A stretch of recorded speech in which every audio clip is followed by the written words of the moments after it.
So you upside down in an option trade you did using the wheel strategy. You sold a put and now the price of the stock has dropped below the strike price. What do? Do you jump out of an airplane?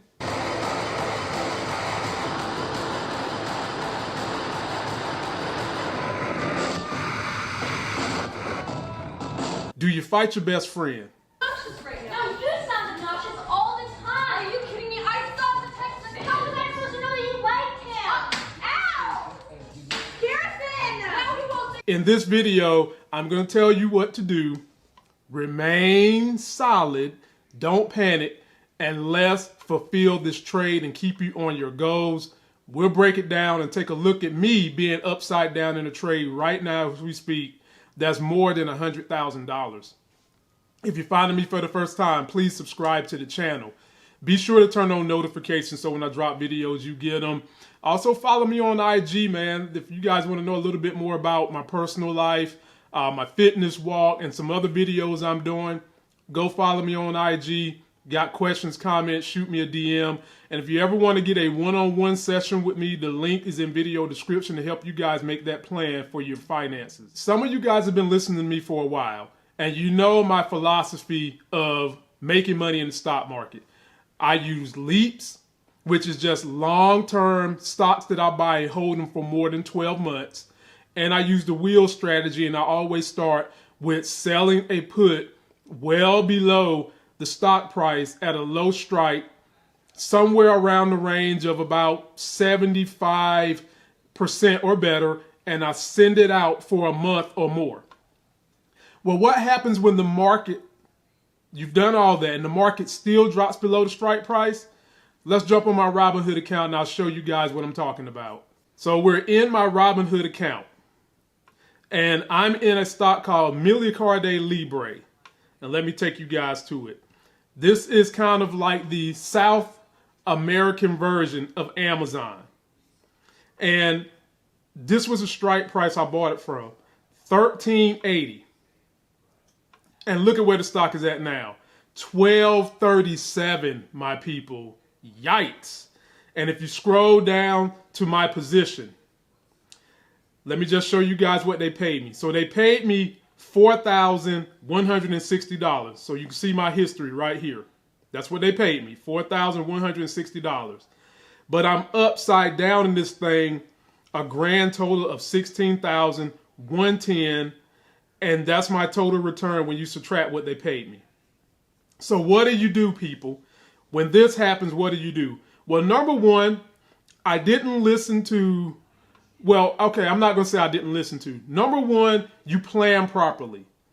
I've told you guys you only use this strategy on quality stocks. You understand the stock's movements, and you know that if you get stuck holding the stock, you're fine until it goes back up to the strike price you bought it for. So in that regard, I'm okay. But the other thing I told you guys to put in place was when you see this total return right here, you set a limit. So if you see this thing, for me, normally 20%, I usually get out.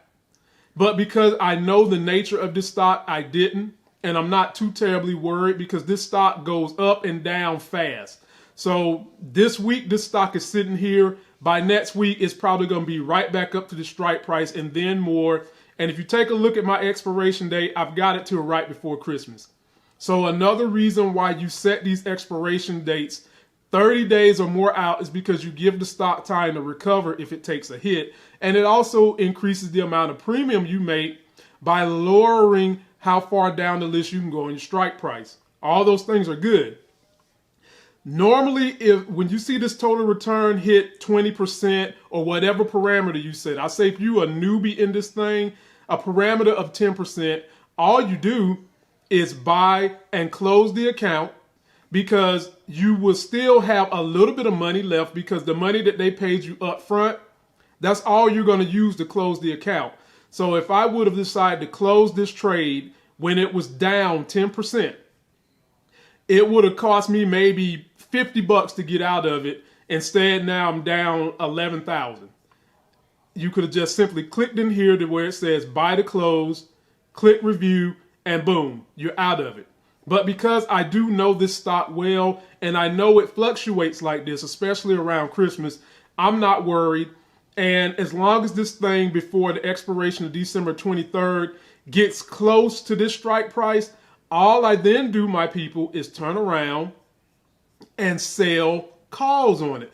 Because I will have 100 shares of this stock, because if you guys remember on the wheel strategy, if at the date of expiration, which is 12/23, the price of the stock is below my strike price, which was $13.80, you just have the stock, which is not a bad thing when you have a quality stock. So all that was said, my people, and let me get out of my account. The way you handle when trades go bad is you plan in the beginning. You get a quality stock. And if it drops below your strike price, because it's a quality stock, you don't fret holding the stock. You just hold it for a little while. And as the stock moves back closer to whatever strike price you bought it for, you turn around and you start selling calls on those shares. But just make sure that your strike price is at least equal to or higher what you bought it for when you first sold the put, and just ride the wave and continue collecting premiums. So this is why I always tell people one of the safest, easiest ways to make money in the stock market is using the wheel strategy of investing.